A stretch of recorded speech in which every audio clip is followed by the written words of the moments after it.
Hello. ಹೇಳೋ ಬೇಗ, ಏನೋ ವಿಷಯ, ನಂಗೆ ಸ್ವಲ್ಪ ಅರ್ಜೆಂಟ್ ಐತಿ, ಹೇಳೋ ಬೇಗ. ಅರ್ಜೆಂಟ್ ಆದ್ರೆ ಬಾತ್ರೂಮ್ಗೆ ಹೋಗು.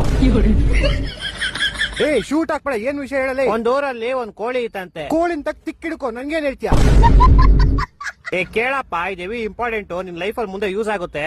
ಏನ್ ಹೇಳಿ, ಬೇಗ ಆಯ್ತು. ಒಂದ್ ಊರಲ್ಲಿ ಒಂದ್ ಕೋಳಿ ಇತ್ತಂತೆ. ಅದಕ್ಕೆ ತೆರಿಯಕ್ಕೇನು ಕೆಲಸ ಇಲ್ವಂತೆ. ಅದೆಲ್ಲ ಗೊತ್ತು, ಮುಂದೆ ಹೇಳಲಿ. ಆ ಕೋಳಿ ನಿಂತಾರ್ನೆ ಹೆವಿ ಮಿಂಡ್ರಿ ಹುಟ್ಟಿದ್ದು. ಅದ್ರ ಓನರ್ಗೆ ದಿನಾ ರೋದನೆ ಕೊಡೋದಂತೆ. ಅದಕ್ಕೆ ಓನರ್ ಒಂದ್ ದಿವಸ ಅದನ್ನ ಬುಟ್ಟಿಲ್ ಹಾಕ್ಬಿಟ್ಟು ಕ್ಲೋಸ್ ಮಾಡ್ಬಿಟ್ನಂತೆ. ಆದ್ರೆ ಕೋಳಿ ಹೆವಿ ಮಿಂಡ್ರಿ ಹುಟ್ಟಿದ್ದು ಹಿಂದೆಯಿಂದ ತಪ್ಪಿಸ್ಕೊಂಡ್ಬಿಡ್ತು. ಆಮೇಲೆ ಈ ಸಲ ಒಂದ್ ಕಬ್ನದ್ ಕೇಜಲ್ ಕೂಡ ಹಾಕ್ಬಿಟ್ಟು ಬೀಗ ಹಾಕ್ಬಿಟ್ನಂತೆ.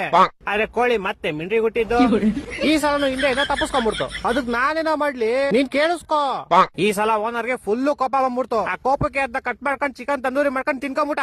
ಈ ಸಲ ತಪ್ಪಿಸ್ಕೊಳಕ್ ಚಾನ್ಸೇ ಇಲ್ಲ. ಆದ್ರೆ ಕೋಳಿ ಮಿಂಡ್ರಿ ಹುಟ್ಟಿದ್ದು ಬೆಳಗ್ಗೆ ಬಾತ್ರೂಮ್ ಹೋದಾಗ ಹಿಂದೆಯಿಂದ ತಪ್ಪಿಸ್ಕೊಂಡ್ಬಿಡ್ತು. ಅದಕ್ ನಾನೇನೋ ಮಾಡ್ಲಿ, ಲಾಸ್ಟ್ ಅಲ್ಲಿ ತಪ್ಪಿಸ್ಕೊಂತಲ್ಲ ಕೋಳಿ, ಅದೇ ಬಾಯಿ ಹಾಕೊಂಡ್ಬಿಡು. ಈ ತರ ಹಿಂಸೆ ಕೊಟ್ರೆ ಜನಗಳಿಗೆ ಯಾರು ಬದುಕ್ತಾರ? ಅವ್ರ ಅಪ್ಪಂಗ್ ಕೊಟ್ಟಾರ ಅವ್ರ